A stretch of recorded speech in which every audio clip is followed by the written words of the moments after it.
मित्रों, हमारे साथ में अजय मिश्रा सर आज हैं। ये मंथन इंस्टीट्यूट सुल्तानपुर के डायरेक्टर हैं और नीट एक्सपर्ट हैं। पिछले 15 वर्षों से इनका इस फील्ड में पढ़ाने का एक्सपीरियंस रहा है।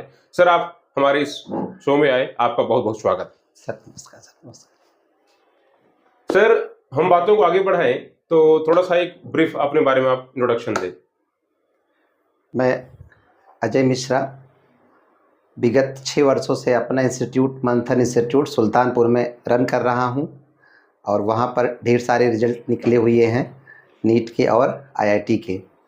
और इस समय जो है सभी क्लासेस प्रॉपरली रन कर रही हैं और हम इस एजुकेशन के मिशन को काफ़ी ज़्यादा एक्सपेंड करना चाह रहे हैं, जिससे हमारे बच्चे पूरे भारत में जा कर के नाम करें, इवन वर्ल्ड लेवल पर जा कर के अपनी प्रैक्टिस करें।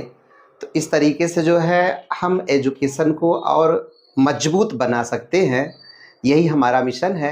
और हमारा सब्जेक्ट भी बायोलॉजी सब्जेक्ट है, जिसको मैं पिछले 22 ईयर से टीच कर रहा हूँ। बहुत सारे इंस्टीट्यूट हैं जिसमें हमने काम किया हुआ है और मतलब जितने भी आप इंडिया के ब्रांड इंस्टीट्यूट, बड़े इंस्टीट्यूट कह सकते हैं, उन सब में मैक्सिमम मैंने काम किया हुआ है। अभी हम जैसे बात कर रहे थे कि नीट और आईआईटी के लेवल पे हम लोग टीच कर रहे हैं, तो ऑफलाइन में तो हम लोगों ने काफ़ी अच्छी परफॉर्मेंस की है और अब हम लोग इसको ऑनलाइन प्लेटफॉर्म पे भी ला रहे हैं।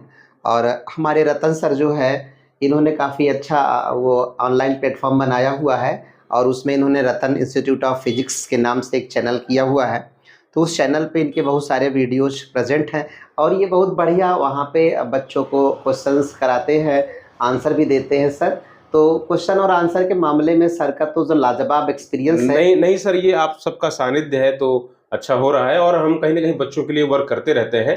सर, अक्सर बायोलॉजी में देखा जाए तो कई बार बच्चों का डाउट रहता है। एक छोटा सा क्वेश्चन है मेरा आपसे कि डीएनए आरएनए से क्यों स्टेबल होता है। ये क्वेश्चन बहुत टाइम से मेरे जहन में चल रहा था। मैं चाहूंगा कि आप इस जो है चैनल पर आए हैं तो थोड़ा सा इसका एक राइट आंसर दें, क्या रीजन है। आंसर तो बहुत सिंपल है। एक्चुअली ओरिजिन ऑफ लाइफ जब हुई थी, जीवन की उत्पत्ति जब हुई थी, तो उस समय सबसे पहले हमारा जो न्यूक्लिक एसिड प्रोड्यूस हुआ था वो न्यूक्लिक एसिड आरएनए था।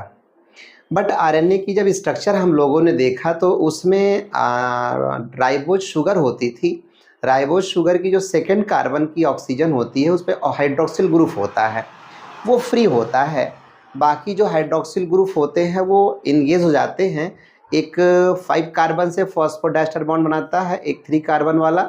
सेकंड कार्बन की ऑक्सीजन जो होती है वो रहती है फ्री, तो वो रिएक्ट करती है। इस वजह से रिएक्टिविटी आरएनए की बढ़ जाती है और डीएनए की रिएक्टिविटी जो होती है इसके कंपैरिजन में कम होती है। क्यों? क्योंकि सेकंड कार्बन की जो ऑक्सीजन होती है वो वहाँ से रिमूव हो जाती है। इसलिए हम लोग कहते हैं डीएनए में डीऑक्सीराइबोज शुगर प्रेजेंट होती है। एक तो ये बेसिक रीजन था। दूसरा रीजन था यहाँ पे एक और सर, बच्चे बड़ा कंफ्यूज होते हैं। एनसीईआरटी में लाइन लिखी हुई है तो उसमें ये बताया गया था कि डीएनए और आरएनए में एक बेसिक डिफरेंस होता है कि डीएनए में थाइमीन होती है, आरएनए में यूरेसिल होती है। केमिकली देखा जाता है तो जो डीएनए का नेचर है, डीएनए का नेचर है, उसमें जो थाइमीन होती है उसका जो केमिकल नेचर होता है, उसकी जो स्ट्रक्चर होती है सर, वो यूरेसिल से स्टेबल होती है।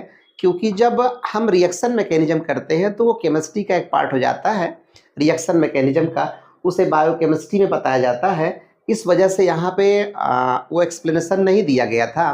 बट वहाँ पे मोर स्टेबल रेजोनेटिंग स्ट्रक्चर मिलती है थाइमीन की इन कंपैरिजन टू यूरेसिल।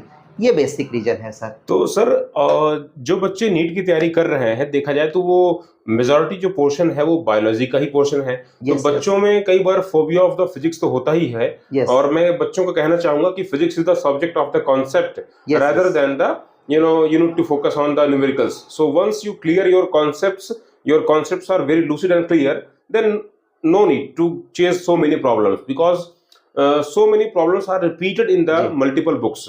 तो सर, आप बच्चों को क्या कहना चाहेंगे, बायोलॉजी के बारे में कौन सी बुक आप प्रेफर करते हैं या बच्चे किस तरीके से अपने स्कोर को अच्छा बढ़ाएं? अब देखा जाए तो बायोलॉजी जो है वो सबसे बेसिक और सबसे इम्पॉर्टेंट और सबसे बड़ी बुक जो है वो एनसीईआरटी ही है हमारी, क्योंकि नीट का जो पेपर है वो 12th बेस पे आ रहा है, 12th बेस एनसीईआरटी का स्टैंडर्ड ही बना करके आ रहा है। तो वो एनसीईआरटी बुक ही हम प्रिफर करेंगे कि बच्चे अगर उसको लाइन टू लाइन एक्सप्लेन करते हैं, बढ़िया से सीखते हैं अगर, तो वो बहुत अच्छी बुक है और उससे उनको क्वेश्चंस मिल जाएंगे बढ़िया। जरा ये बताइए कि बच्चे कई बार जो है वो मल्टीपल बुक्स के चक्कर में स्विच करते हैं, एक से बढ़कर एक बुक पर जाते हैं, तो और ऐसे में वो अपनी पूरी एक्सरसाइज को सॉल्व नहीं कर पाते हैं। जी जी। तो क्या क्या करना चाहिए बच्चों को? क्या मल्टीपल सेम टाइम पर रेफरेंस बुक प्रेफर करेंगे आप? जी जी। नहीं, उसके लिए एक बहुत बड़ा आसान तरीका है। एक्चुअली बच्चों को ये पता नहीं होता है कि हम कहाँ से ढूंढें, कस्तूरी कुंडल बसे मृग ढूंढे बनमाई, ऐसे घट घट राम है दुनिया देखे नाई। तो भगवान तो है? सबके अंदर होते हैं, भगवान सबके अंदर हैं, बट हम लोग उसे ढूंढते रहते हैं। ठीक उसी प्रकार से नीट का जो पेपर है वो एनसीईआरटी से ही ओरिजिनेट हो रहा है, बट बच्चे उसकी लाइंस को समझ नहीं पाते हैं।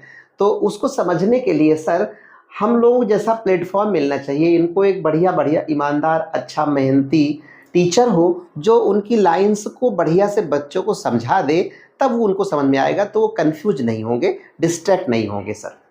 जी जी जी, आशा करता हूं कि आप जो है हमारे साथ जुड़े रहेंगे और बच्चों का इसी तरीके से भला करते रहेंगे। आप हमारे सर शो में आए, आपका बहुत बहुत धन्यवाद। Thank you sir, thank you sir.